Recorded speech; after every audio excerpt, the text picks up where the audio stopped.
Sometimes, my friends, enough is just that. Enough. Insight, insight. Back with another. So, first card I pulled this morning out of the Animal Spirit deck was the Earthworm. Beautiful card. Beautiful looking card here. It's an Earthworm.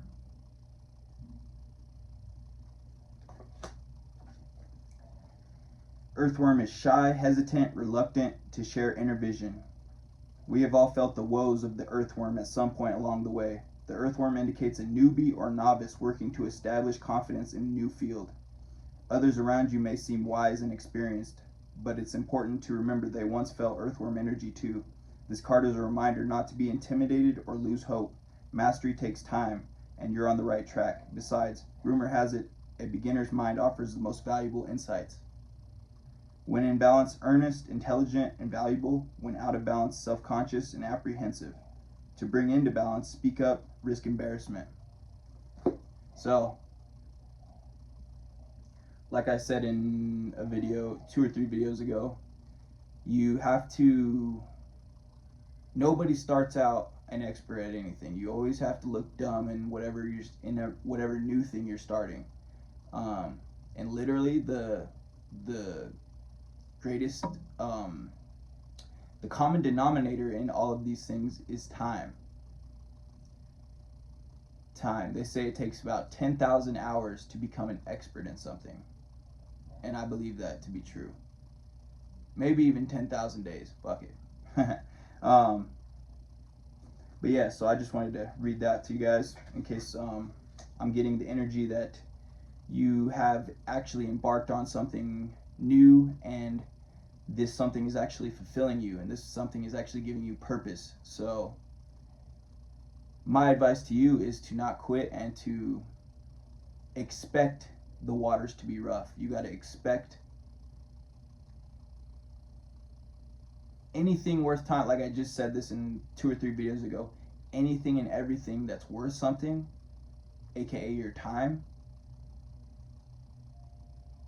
is not going to be easy. It's going to, you're going to have some failures basically, but it's about how you react to those failures. Like I said in that other video, maybe I'll post the other video so you can go watch that. But yeah, there's going to be a lot of failed attempts, and you're going to have to, it's all about, the universe is watching you to see how you react to those attempts. That's what I'm getting at. And to see if you're going to just give up when the times get tough, because most people do. And that's why most of the people in this world aren't very they're not go-getters, because simply they don't like to look dumb, or they don't like to fail. They'd rather play it safe, and that's just not very fun. That's just kind of mundane. I don't know, if you're anything like me, you get adrenaline from sticky situations or putting pressure on yourself. Not the bad pressure though, the good competitive pressure, not competitive even, but the good, like the good sport of pressure. Pressure is like a sport. You can put pressure on yourself in healthy ways. You can also put pressure on yourself in negative ways. But we won't get into all that. That's neither here nor there. You just got to be mindful about the expectations you set for yourself. I've heard this saying, if you don't set high expectations, then you won't feel so bad when you don't meet them. And if you don't set high expectations, it'll be easier to meet those expectations. But that goes without saying that you should always have some kind of goals in your life. You should always be striving for some particular purpose or reason or mission. You should have a mission in life. I feel like if you don't have a mission in life, then you're kind of just, and you're just living, then I don't get the meaning behind that. There's not meaning really, because we all come into this world with a predetermined, predestined meaning for us. We signed a soul contract before we were even incarnated, and it is our jobs to learn the lessons we need to learn and to carry out this mission or this contract that we signed before we were even born. So, and that was our soul that signed it, because our soul is infinite, lives on forever, and our soul has been through so many lifetimes. It's been through so many meat suits, if you will. And along the way, those meat suits have racked up karma, both good and bad. And now we are literally in this life. Like, you're going through the stuff you're going through because it was determined that you needed to go through this stuff to learn certain lessons and to close certain cycles that your soul has been tasked with, right? So um, yeah, basically that. But also another thing in your life is you got to kick some things to the curb, whether this be an actual person, maybe you just got kicked out of your living situations, maybe you just kicked someone out of your living situations, and whatever the case may be. Well, this can get interpreted many different ways, kicked to the curb. So you could either have just stopped a bad habit that you know is not good for you. You could have chosen to not be a part of certain friendships, so that can be symbolic of getting kicked to the curb. Um, yeah. Check out this little wood cross I got. This is literally from Bethlehem, where Jesus was. Literally from Bethlehem. I got cousins, or I got family in Indiana. Cousins. I got family in Indiana, and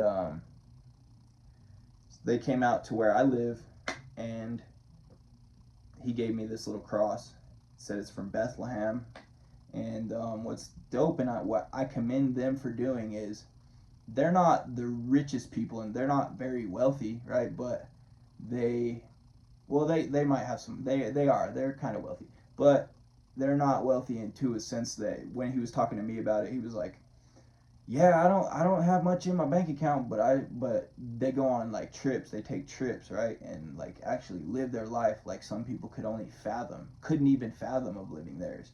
And so I commend them on that, because they really they prioritize experiences over material possessions, and I really just love that. I really love that, and I think the rest of the world could really learn from them, in the sense that you only live once, and if you're saving all your money and just living your life like on a permanent like repeat, just schedule, routine, that shit gets like, that's not good for your soul, bro. Like, you gotta live life like it's supposed to be lived. It's coined, the term is coined, living life, because you're supposed to live. You're not supposed to just get by. You're not supposed to just do the same thing every day. That shit gets old, and our souls need some mix up. You know, they need some spontaneity, some spontaneity, right? And so yeah, they said they well, the one dude said he spent basically his last money going on a trip that they went to like Egypt, they went to Bethlehem, just Israel. They were all over there where Jesus literally was, and I was like, was it worth it? He was like, I would go back in a heartbeat. That's what he said. But they do that like a lot. They go on cruises and stuff like that all the time. They're not really worried about saving up money or like investing money, which I think investing money is a very smart route to go. If you have some extra money, definitely probably should invest it. But also, you should you should do some things for the soul, right? The soul likes to see new things. It likes to experience new cultures, and for so many people, for like the way majority, 90% of people never ever even get to go on vacation, you know. So it's like, that shit, you gotta, if you have an opportunity, just do it, because it's gonna be worth it, and you're not and your soul will thank you, whether you whether you know it or not, your soul has been yearning for it to go on vacation or to experience something new, even in your own state or city.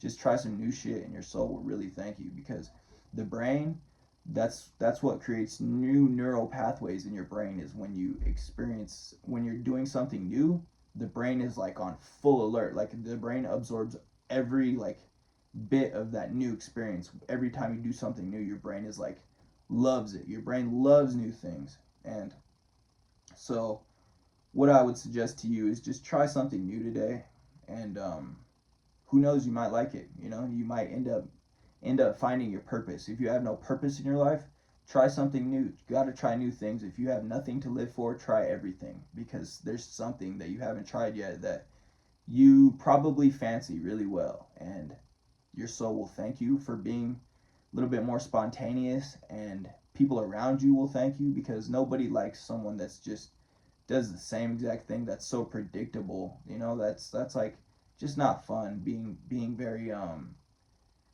doing the same shit and being so predictable is just like you know, it's kind of just like mm, just I don't know, it's just not the way to live, I feel like. And I'm talking to myself when I say all this, because I am a person who does the same shit every day, and that shit gets old. So, you know, new experiences are on the horizon for me, and I am so excited to embark on these new journeys and this new journey. um, but yeah, YouTube has given me a lot of purpose. So if you want to find some purpose in a productive way, I would highly suggest starting a YouTube channel and just doing whatever you feel called to do. You know, it's you could there's so many different things you could do on YouTube and ultimately end up getting paid from it. So yeah, and this little channel right here has brought my brain so much clarity and just so much insight and just so much shit that I would not have even grasped if I never did this. So I encourage you guys to start something new, try something new. And yeah, this was gonna be a tarot reading, but I just started talking, and now I don't feel like flipping any cards, because we're on a good note, and I'm gonna end this on a positive high note. Insight to insight, back with another.